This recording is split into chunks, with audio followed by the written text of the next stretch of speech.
Fulgence. Bonjour. Je te laisse tirer la première carte. Allez, c'est parti.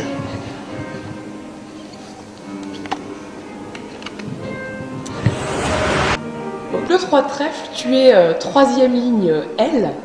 Donc qu'est-ce que tu peux me dire les caractéristiques de ton poste?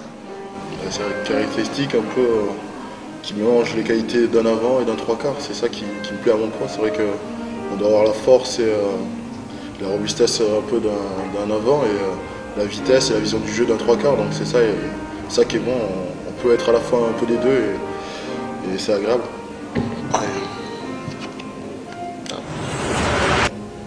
Alors l'As, donc le numéro 1, moi j'aimerais que tu nous parles de ta première sélection en équipe de France. Là, je reçois un coup de fil de Bernard Laporte qui m'appelle et qui me dit qu'il y a Mathieu Evreban qui s'est blessé et qui m'avait pris moi pour partir en tournée et je partais le lendemain en Nouvelle-Zélande.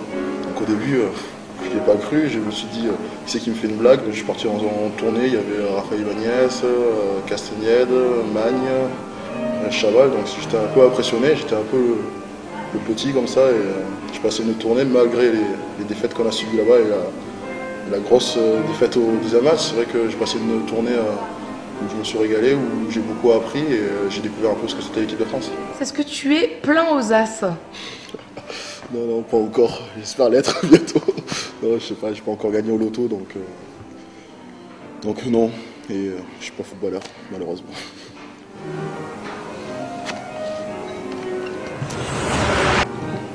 Pour le 2 de carreau, j'aimerais que tu me dises les deux garçons qui te font le plus rire en équipe de France. Aurélien Rougerie. C'est vrai qu'il y a toujours le bon mot pour déconner, la petite phrase pour taquiner. Voilà, toujours la connerie un peu celui-là. Donc c'est vrai que c'est un petit bout en train de l'équipe de France. Les Basques, ouais, c'est vrai que Barcela il est pas mal. Très bon spécimen celui-là. Pour sortir des conneries aux longueurs de journée, c'est bon. Une autre? Allez.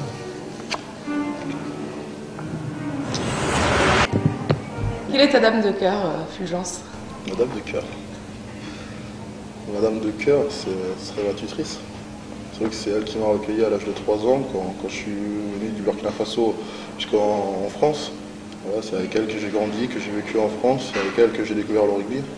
Donc voilà, ce serait elle, Madame de cœur.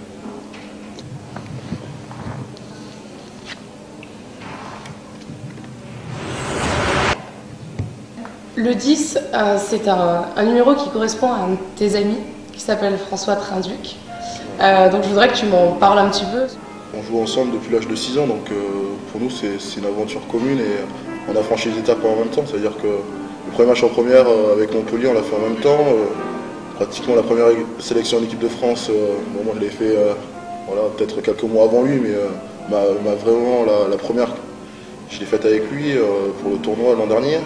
Et c'est vrai qu'on se suit comme ça depuis un nombre d'années et voilà, on est des amis presque inséparables, on va dire.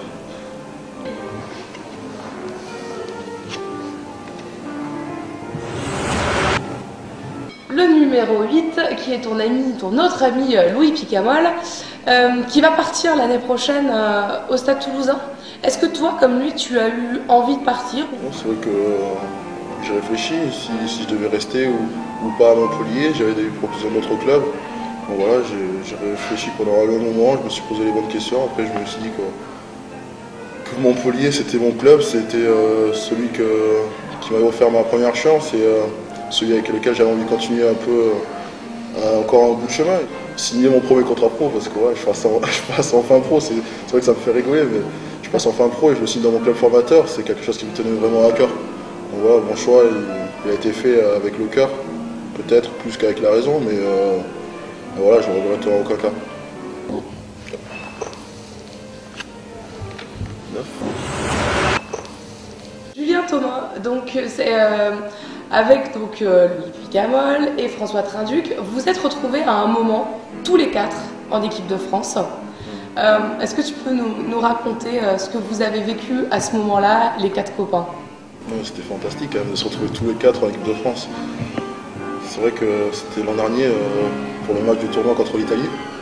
Il y a Julien qui nous a rejoint pour ce match-là et on s'est mis vraiment tous les quatre côte à côte pour la Marseillaise. On s'est serré très fort, on a partagé un instant magique. Je pense qu'aucun de nous l'oubliera et ça reste un des moments les plus forts que j'ai vécu sous le maillot bleu.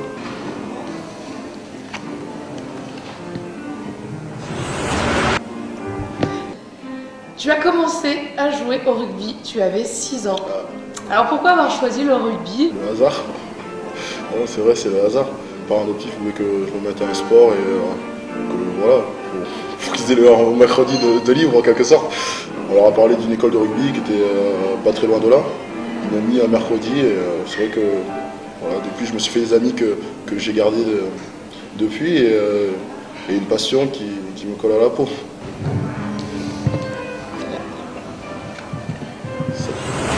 Le 7, c'est ton numéro en équipe de France. Est-ce que tu as un modèle à ce poste? Richie Vacco, c'est la référence en matière de troisième au monde. Donc voilà, c'est le troisième des Blacks, le capitaine des All Blacks. C'est un joueur qui sait tout faire et qui a une grosse présence dans le jeu. On le sent, les Blacks, c'est pas les mêmes avec lui ou sans lui. Donc c'est vraiment un joueur exceptionnel et pour ne pas dire le meilleur au monde. Si tu devais jouer ta dernière carte, qu'est-ce que tu ferais? La dernière carte, je sais pas, je réaliserais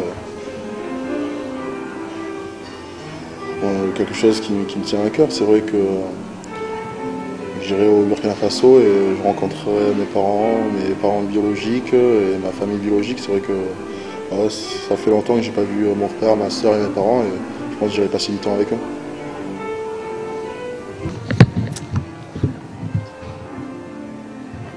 Alors est-ce qu'on t'a déjà dit que tu étais fichu comme un as de pique? Non, enfin, on me l'a jamais dit en face en tout cas. Non, pour l'instant, non, on m'a pas dit ça. Je suis pas une fashion victime quand même. C'est vrai que j'essaie de m'habiller, de regarder, faire les boutiques de temps en temps, mais voilà, ça reste que de temps en temps. Les Toulousains, ils sont très fashion victimes, je trouve.